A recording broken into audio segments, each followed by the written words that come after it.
ٹھیک ہے، تم ایک جنگل میں ہو اور شیر آ جائے تو تم کیا کرو گے؟ پپو: میں درخت پر چڑھ جاؤں گا۔ ٹیچر: اور اگر شیر درخت پر چڑھ گیا تو؟ پپو: تو میں پانی میں کود جاؤں گا۔ ٹیچر: اگر شیر پانی میں آ گیا تو؟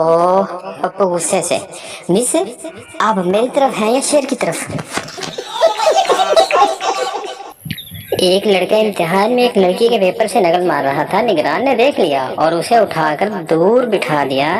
جب اس لڑکے کو اور کچھ نہ سوچا تو سوال کے آخر میں لکھ دیا: جواب کا بقیہ حصہ باجی شبانہ کے پیپر میں ملاحظہ فرمائیں۔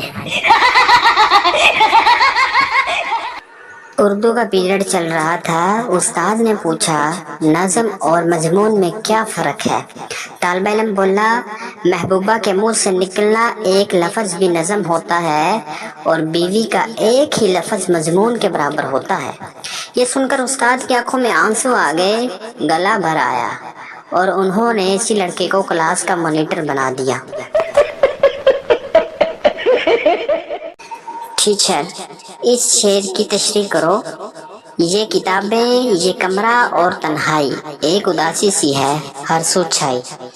پپو: اس شعر میں شاعر کی ڈیٹ شیٹ آ گئی ہے اور اسے موت پڑ رہی ہے پڑھتے ہوئے۔